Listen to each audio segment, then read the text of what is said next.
Bismillahirrahmanirrahim. Assalamualaikum warahmatullahi wabarakatuh. Perkenalkan, nama saya Sulistianingsih dengan NIM 1909303889. Saya dari kelas tambang C. Berikut video mengenai jawaban saya ujian akhir semester mata kuliah metodologi penelitian. Yang pertama, bagaimana cara menyusun metodologi penelitian? Ada beberapa langkah atau beberapa tahap yang harus kita lewati dalam menyusun metodologi penelitian. Yang pertama itu ada mengidentifikasi, memilih, dan merumuskan suatu masalah. Nah, di bagian ini itu ada beberapa poin-poin penting. Yang pertama, untuk mengidentifikasi masalah, kita harus mencari masalah yang relevan atau masalah yang menarik untuk dikaji atau diteliti. Nah, sumber masalahnya ini itu bisa berasal dari panca indera. Di dalamnya itu ada pengamatan, pendengaran, perasaan, dan juga penciuman. Kemudian, permasalahan itu timbul jika ada kesenjangan, seperti contohnya antara apa yang diperlukan dan apa yang ada, antara apa yang nyata dan apa yang tidak nyata. Kemudian untuk sumber masalahnya atau sumber-sumber terkait dengan bagaimana cara kita memperoleh masalah tersebut bisa melalui bacaan, bisa melalui seminar, dan pengalaman pribadi, serta yang lain-lainnya juga. Kemudian kita harus pandai memilih dan membatasi masalah. Ada beberapa hal yang harus diperhatikan dalam memilih dan memperhatikan pemilihan masalah tersebut. Yang pertama, masalah tersebut layak atau tidak untuk diteliti. Tergantung pada ada atau tidaknya sumbangan terhadap teori dan ada atau tidaknya kegunaan untuk pemecahan masalah-masalah praktis. Kemudian yang kedua ada manageability, yaitu cukup dananya atau cukup waktunya atau cukup alatnya, cukup bekalnya, dan lain-lain yang terkait dengan kecukupan dalam melakukan penelitian. Kemudian selanjutnya ada perumusan masalah. Ini masih terkait dengan mengidentifikasi masalah. Ada perumusan masalah. Sebaiknya masalah tersebut dirumuskan dengan kalimat tanya yang padat dan jelas, sehingga seorang pembaca atau kita sebagai pembaca mudah memahami tentang terkait masalah tersebut. Kemudian memberikan petunjuk tentang kemungkinan pengumpulan data guna menjawab pertanyaan dari rumusan masalah tersebut. Jadi data-data itu atau petunjuk-petunjuk juga diperlukan guna untuk menjawab rumusan masalah itu sendiri. Kemudian selanjutnya penyusunan kerangka pemikiran. Kan tadi sudah kita dapatkan masalahnya, sekarang kita susun kerangka pemikirannya.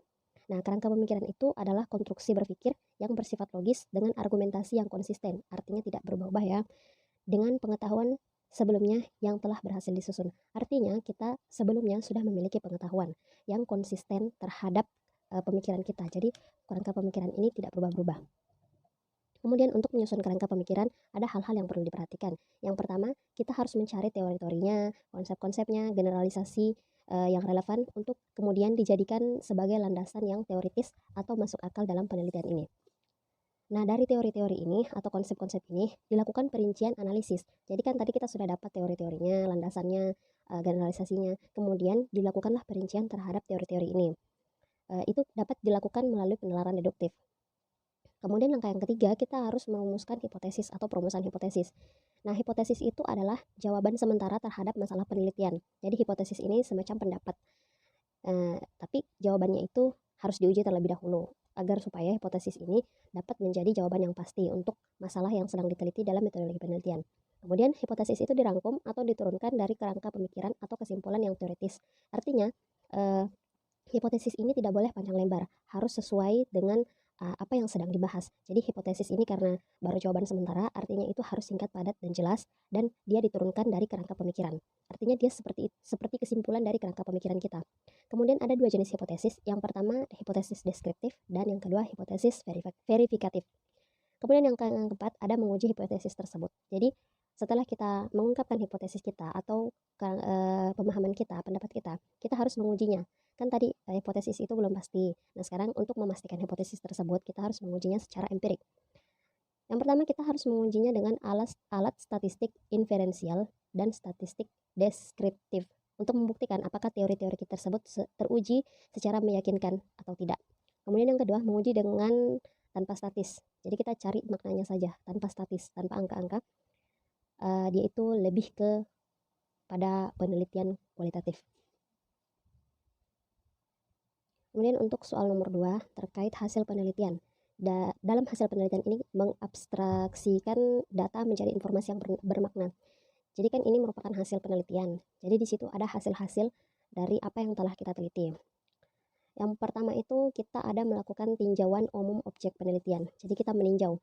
Nah, dalam bagian ini dikemukakan gambaran menyeluruh tentang objek yang diteliti termasuk potensinya dan juga aspek-aspek yang dapat mengakses terhadap pemecahan masalah yang akan diuji. Jadi terdapat aspeknya, terdapat uh, objeknya juga, potensi-potensinya, dan dapat diakses terhadap pemecahan masalah yang akan diuji.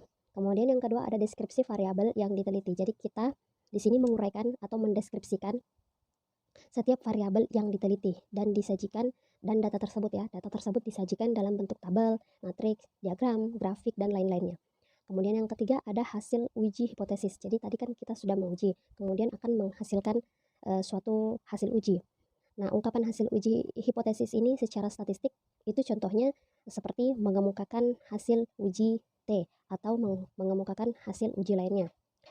Selanjutnya kita ada pembahasan hasil penelitian. Setelah tadi diperoleh hasil dalam bentuk data, grafik, dan lain-lain, selanjutnya kita akan membahas hasil tersebut.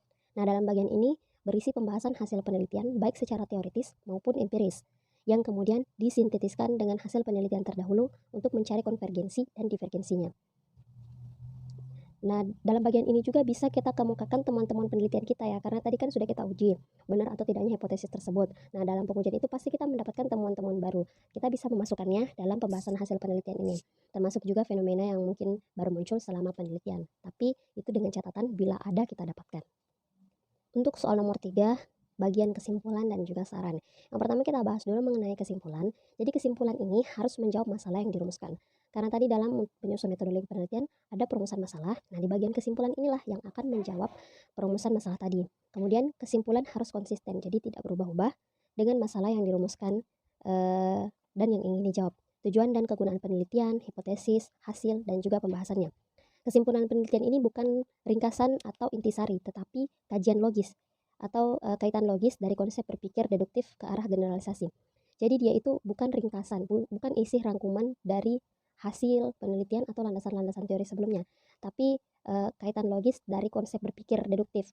Kemudian dalam menguraikan kesimpulan penelitian bukan kita tidak memasukkan kesimpulan statis. Jadi tidak seperti dalam contohnya, dalam misalnya kita tadi membahas masalah tabel curah hujan atau tabel pendapatan per kapita dalam kurun waktu 5 tahun.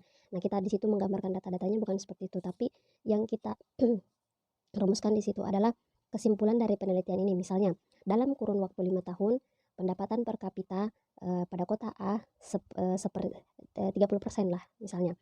Nah, seperti itu yang dimaksud kesimpulan penelitian dan bukan kesimpulan statis. Kemudian kita masuk pada saran. Saran itu merupakan resep dalam rangka pemecahan masalah. Saran-saran itu menggambarkan kegunaan praktis.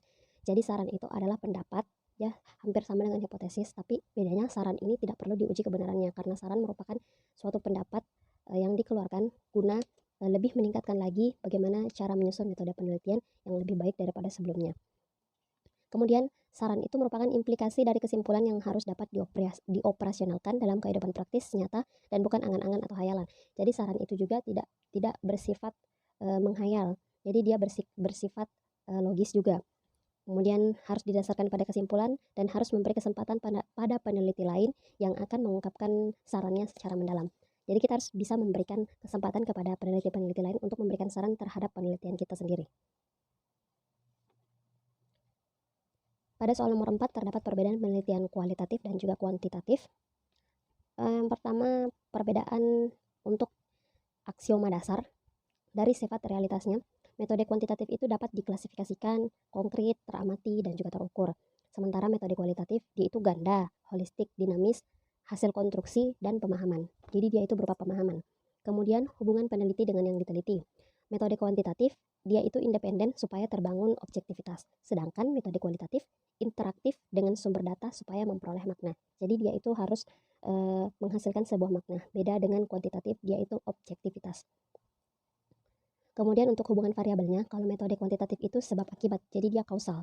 Ada sebab, ada akibat. Nah, kalau kualitatif dia itu timbal balik, jadi bentuknya itu kayak segitiga, mirip dengan segitiga. Kemudian untuk kemungkinan generalisasi, kalau metode kuantitatif cenderung membuat generalisasi. Kalau kualitatif hanya mungkin, tapi dalam ikatan dan konteks waktu. Kemudian untuk peranan nilai, kuantitatif cenderung bebas nilai, sementara kualitatif itu terikat nilai-nilai yang dibawa oleh peneliti, karena memang kualitatif itu biasanya berisi nilai-nilai. Kemudian untuk karakteristiknya sendiri, yang pertama untuk desain. Kuantitatif, dia itu spesifik, jelas, rinci, ditentukan secara mantap sejak awal, dan menjadi pegangan langkah demi langkah. Kalau dia metode kualitatif, dia umum, fleksibel, berkembang, dan muncul dalam proses penelitian. Kemudian karakteristik untuk bagian tujuan. Kuantitatif itu menunjukkan hubungan antara variabel, menguji teori, mencari generalisasi yang mempunyai nilai prediktif. Sementara metode kualitatif itu menemukan pola hubungan yang bersifat interaktif, menemukan teori, menggambarkan realitas yang kompleks, dan memperoleh pemahaman makna. Jadi lagi-lagi kualitatif ini dia itu harus menghasilkan sebuah makna. Kalau tadi kuantitatif dia itu objektivitas. Kemudian selanjutnya untuk teknik pengumpulan datanya, kalau dia metode kuantitatif dia menggunakan kuesioner, ya, menggunakan kuesioner, observasi, dan wawancara terstruktur. Jadi wawancaranya ini artinya terstruktur, mempunyai langkah-langkah yang tidak bisa dilewatkan. Dia harus mulai dari A, B, C, D, dan seterusnya.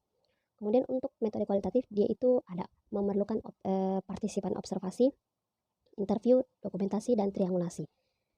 Poin selanjutnya untuk instrumen penelitian, metode kuantitatif dia itu menggunakan instrumen tes, angket, dan wawancara terstruktur. Instrumen yang ditelaah terstandar.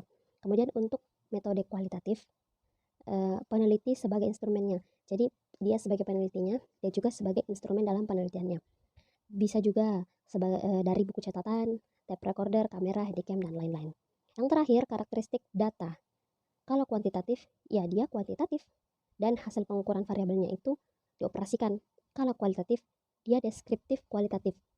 Lalu dokumennya itu bersifat pribadi, catatan lapangan, ucapan, dan tindakan responden, serta dokumen, dan juga lain-lain. Soal yang terakhir terkait dengan objek penelitian dan variabel penelitian. Yang pertama objek. Objek penelitian itu memuat tentang variabel. Jadi dalam sebuah objek itu ada variabelnya. Memuat tentang variabel-variabel penelitian beserta karakteristik atau unsur yang akan diteliti. Ada populasi penelitian juga, sampai penelitian, dan unit sampel penelitian, juga ada tempat penelitian. Nah, objek penelitian ini memuat tentang apa, siapa, kapan, dan di mana. Sementara untuk variabel penelitian, variabel ini sendiri adalah karakteristik yang bisa diduplikasikan ke dalam sekurang-kurangnya 2 klasifikasi atau indikator. Jadi kan tadi dalam objek penelitian itu terdapat variabel. Nah, variabel ini harus bisa diduplikasikan ke dalam sekurang-kurangnya 2 klasifikasi atau 2 indikator. Untuk dilihat dari pengukurannya, klasifikasi jenis variabel ini ada 2, yang pertama kuantitatif dan juga kualitatif. Kalau dilihat dari peran dan posisinya ada 3. Yang pertama variabel bebas, variabel terikat, dan variabel intervening.